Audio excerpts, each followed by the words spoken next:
Well, good morning.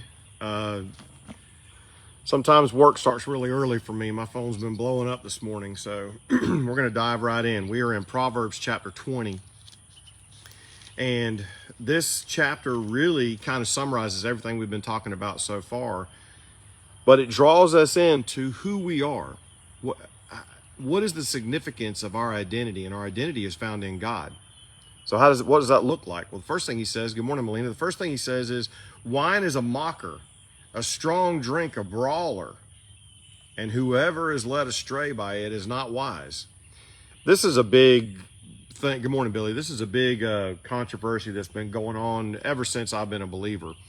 People will say, well, the Bible says that, good morning, Candy. The Bible says the Bible doesn't say nothing about drinking alcohol. Yes, the Bible does say plenty about drinking alcohol.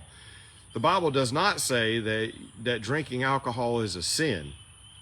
It says when you drink to the point of being drunk, when you drink beyond a glass of wine or a beer or whatever.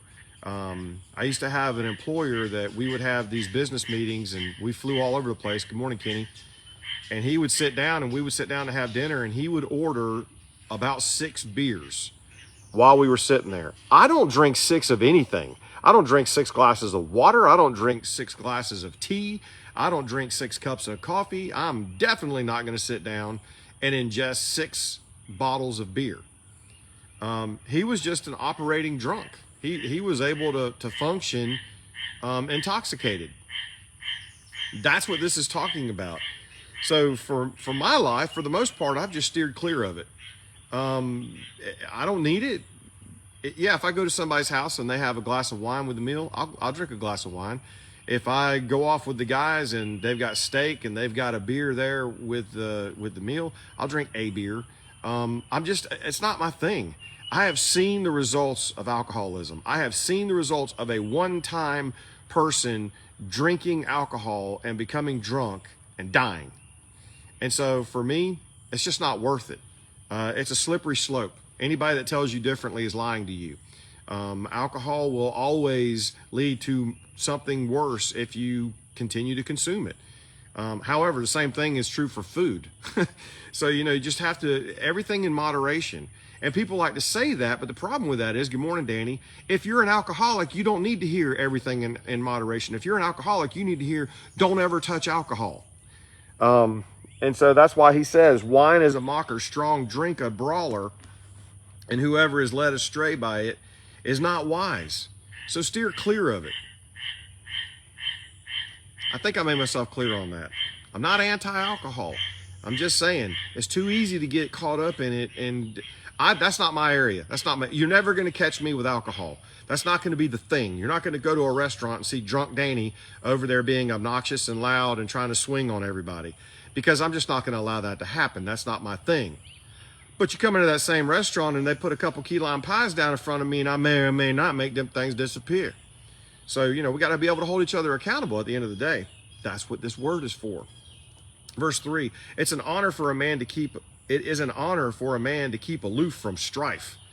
Just stay away from it. Walk away from it. But every fool will be quarreling. The sluggard does not plow in the autumn, and guess what? He ain't got no harvest when it comes time to eat. Verse 5, I put a circle bubble around this one. The purpose of a man's heart is like deep water, but a man of understanding will draw it out. What does that mean? If you've ever had to, some of you who are my age and older, remember when we used to have to go to the well. I used to have to go to the well at Grandpa's and go down deep to get that cool, cold water and bring it up. When we moved to Tennessee, we had a well. Same thing. But you got to work for it. And so you can't just have water. You got to work for it. And so the purpose of a man's heart is like deep water. You got to dig down deep to find out the purpose of your heart. And God is saying, let's dig in deep together so I can show you why I created you. Many a man proclaims his own steadfast love, but a faithful man who can find? It's very difficult to find a man who is faithful. It's one thing to say I love you. It's another thing to walk it out.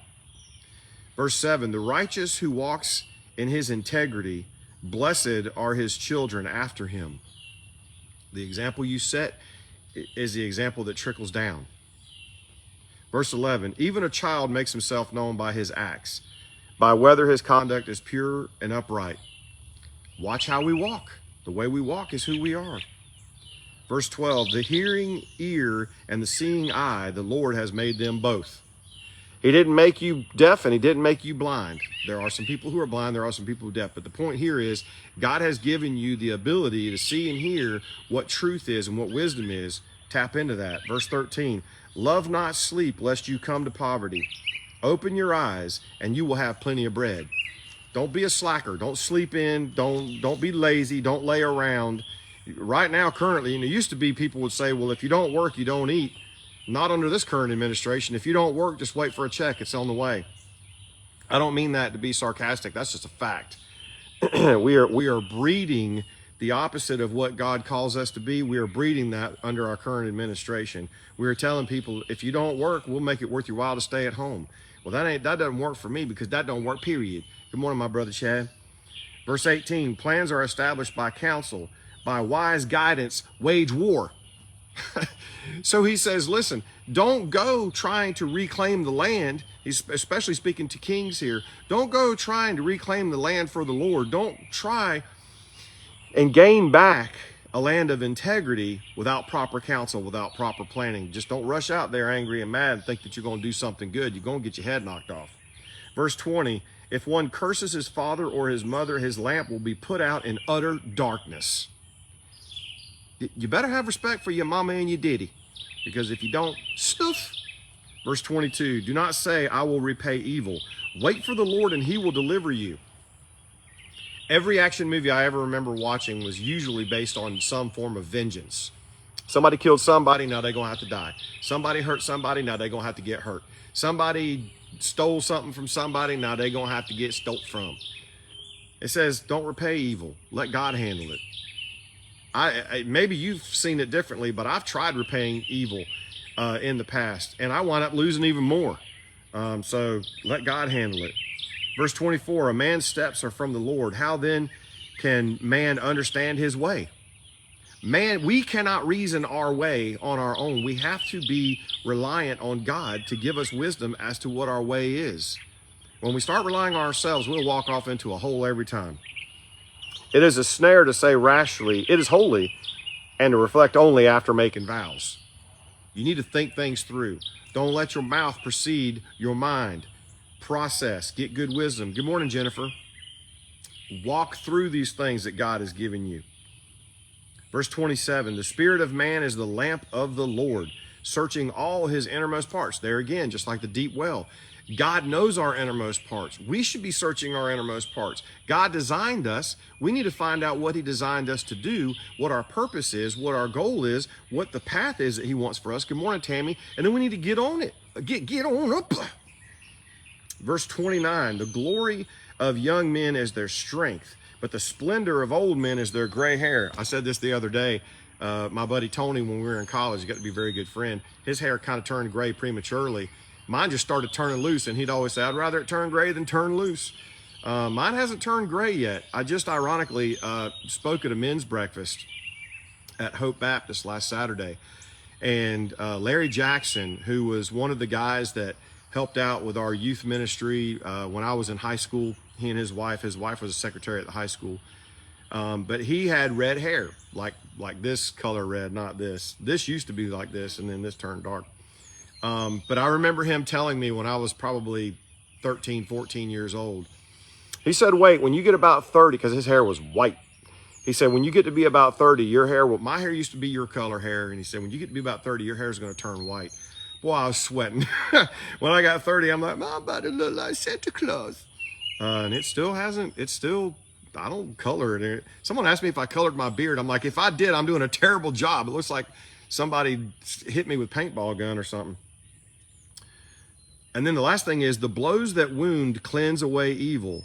Strokes made clean the innermost parts. Strokes make clean the innermost parts. Sometimes the best way for us to be purified is for us to be disciplined. And that's what God does. That's what a loving parent does. That's what those who care about you do. That's when you have those intervention meetings where you get together the people that love you the most, and they sit you down and they say the hard things that they didn't have the ability to say one-on-one, or you weren't going to hear if it was just one-on-one, and then they sit down with you and they say the hard things. That's bringing about the best of you. That's helping you to find out who you really are and get on the path that God has for you. So today is a good day for us to know who we are in God, our Creator. Good morning, Vernon. And to let him fill us full so that overflow will come out of us on to others. Hope you guys have an awesome Friday. I love you. I mean it. Bye-bye.